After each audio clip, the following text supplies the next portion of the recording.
Hey guys, I'm Noah. And I'm Mark. You're watching Step 1. Middle of the month, episode 2.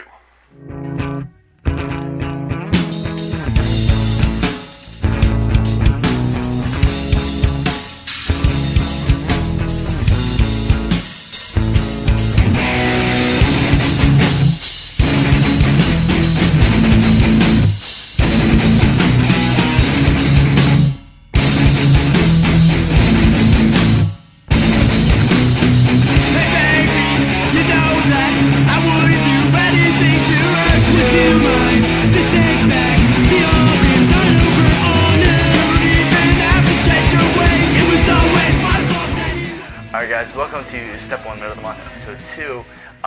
Now, sorry for the delay on the previous episode. That was completely my fault. On the previous Middle of the Month episode where we introduced the new animations and stuff like that, I didn't render out the newest version of, let's say, the security segment and the tutorial segment, stuff like that. I just forgot to render those out, and then I had to find the files, all that kind of junk. And so it definitely slowed down my motivation to get it out, and that was my problem. So let's go ahead and start this episode out with a nice little game review. Yeah, you want to introduce a little that? Game review. Just a little game. Just a little game. You might have heard of this game, Command & Conquer 3. It's finally out now. It's like 6-7 years later. So yeah, it's fun. Yeah, it's Land's fun. Perfect. Land's great. That's how I started. I got dropped into a land and had to go on my own, and I ended up kicking his butt. So yeah. So I hope you enjoy it. And of course, programs that cost us a penny. Directly after that, see you at the end of the episode. Let's do it. Yeah. Today on Gamer's Edge, we'll be reviewing Command & Conquer 3 for the PC. Now, it's been many years since we've last seen the Tiberian series, but they finally came out with it, and it's been like, 6-7 years later. And now EA has the reins on the series, and let's see how they handle doing it. So starting the game up, you may notice that the menus are really nice. It's very interactive and looks cool, but still fluid enough to get around and not be annoying like some Flash websites. Now, also, it's really nice to see that they actually hired actors to do the cutscenes for the game. It's a cool thing that they don't do a lot anymore, and I really miss them doing that. And I just really enjoyed it. Most of the acting was pretty good, although some of it got a little annoying sometimes. I'm not going to mention any names. Michael Ironside. But, yeah, it was really good overall. I liked it. So this is the first game I'm going to get to review on my new computer. I busted my butt for a couple of months, and I saved up, and I got myself a nice computer running now on a 7950 GT and a nice 22-inch LCD monitor. So now I'm playing with the big boys. And I have to say, it looks great. I love it. This game looks amazing on it, and just everything about it, the art design, the unit designs and the art style. I love the particles and the lighting and everything on this game. It looks great, and they definitely set it to where on future video cards you'll still be being able to bump up everything, and it looks really good. Controlling this game, it's pretty much the same as most RTSs currently. Now, it's changed over from how it used to be, like, just with the left click all the time. Well, now it's more like Age of Empires, where you do right click to control where they go, but you still like left click to drag the box or whatever. And you can't change it back to the normal mode, which has kind of annoyed me, and it threw me off a little bit for a while, but I ended up getting used to it. But it works, and it works fine. The keyboard controls for it work great and all that. So it's controls like everything else, and if it ain't broke, don't fix it. Sound-wise, this game is pretty decent. The vehicles, obviously sound like the vehicle they should, or whatever, like the dirt bike kind of sounds like a bike, or whatever. The samples weren't overly awesome or anything, and sometimes it was annoying to hear the units when you build them have the same saying every stinking time you build them. It gets annoying, especially when you build 30 units and they say the same thing over and over and over. They should have at least given like 3 or 4 different phrases to say or something, so it didn't go out of my mind.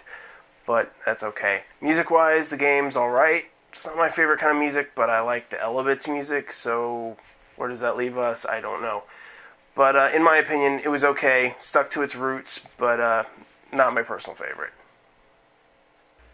The lasting appeal of this game will last you a while. It's got LAN support, online support, and 2 campaigns that took me about 10 hours a piece to beat. I did it on easy. Might take a little longer on harder modes, but There's 3 different difficulties: easy, medium, hard, typical game stuff, and yeah, it's a really fun game, and it'll last you a while. I really hope you like it. I enjoyed it, and has a couple faults, not too many, but it's a pretty good game, and yeah, I hope you pick it up. Now on to Mark with a program that costs less than a penny. Multitasking is really a key way to get things done in an efficient amount of time. Now, think of, all the things that really brought multitasking to the PC, like Windows by having multiple windows and applications open at once, and, like when Windows added the taskbar, like that really added, more multitasking than you would really think. And then, like there was all those third-party applications like Firefox that introduced, tab browsing and other applications like that, and like even AIM and stuff like that have even picked up on the whole concept of the tab browsing. Why have like 18 windows when you can have one, And I started thinking about that, and I'm like, I spent all this time at work, with all these folders open, and maybe it's organizing this, or redoing like folders and all this other kind of stuff. I mean, that's really a small amount of things that I do, but like I do spend a nice amount of time dealing with folders and like moving things around on the network, stuff like that. And then I'm like, man, this is really like annoying. I wish there was like a Firefox plugin to, take over the whole like Windows Explorer. And like I looked around, and really I ended up going a different direction. I ended up finding like an application to replace your Windows Explorer, and that was Total Command or something like that. And it's a great program, and I would recommend it to you. But like if you don't really need all these features, they really throw a lot at you that is not necessary. So I mean, you can go with that. You don't really have to. There's tons of other things out there. Eventually, I found one called Explorer XP. I think that was the name of it, and it kind of like took a lot of the features away, and it kind of cleaned it up a little, gave it more of the XP feel instead of like you're on like Windows 3.1, and it really gave it a cleaner feel with the application. It had a lot of cool things, which is stacks, and I'll get into that later, which is really cool. But really, I was still looking for something a little more simple, and then I came across QT Tab. There we go. It's kind of a weird name, but I ended up finding it. I don't even know if it's like a company that made it or anything like that. It really just seems like some dude made some extensions and crap like that onto the actual Windows Explorer. And instead of like the other programs, being standalone, this guy went through and like implemented it into the Windows Explorer. And like when you get it and you go to like run it, and you do like a registry install, and then you have to actually log out, log back in, and then go to your Windows Explorer, right click on it, and you know how like that spyware known as Yahoo Toolbar will add itself in sometimes on the Windows Explorer.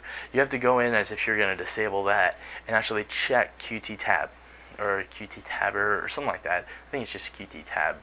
And once you enable it, close Explorer again, then open it back up, and you realize you have tabs just like in Firefox and like Opera and IE and stuff like that. And what was really cool is that they really implemented the way Firefox handled it.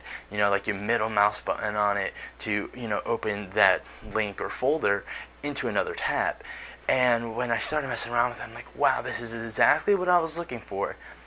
But someone took it a different angle. Instead of like making a plugin for Firefox, they just kind of made a plugin for Windows, and it really was cool, and I really got the hang of it, and it was really useful. And I mean, like some of the things you can do, like you can select a bunch of files and go up to a tab, and then that tab will switch over to that one, and you can drop it into that folder.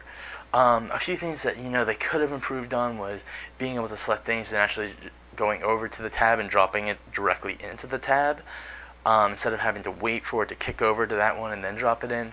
But really, that little bit of a nuisance is not worth not installing this application or this plugin. And then when I really got the hang of it, and I was having like a lot of free time, because I was saving it by not having 18 windows open on my computer, I started looking around, and I'm like, I'll give Explorer XP another shot. And I started messing around with that, and the things that they added in besides the tab browsing was awesome. Like this thing called stacks. Now, I'm sure you've heard of stacks before, and there's different, there's like Bluetooth driver stack, and there's like other kind of stacks out there, so that term is thrown around a lot.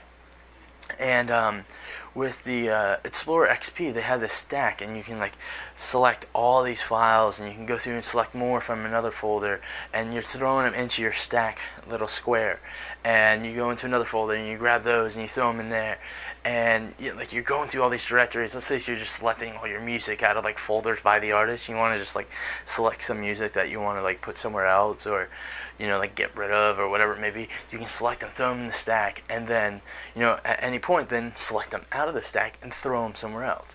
Now it treats it just like XP does, as in, let's say if you're in your C drive and you want to throw something onto your G drive, instead of when you drag and throw it over, it actually does a copy instead.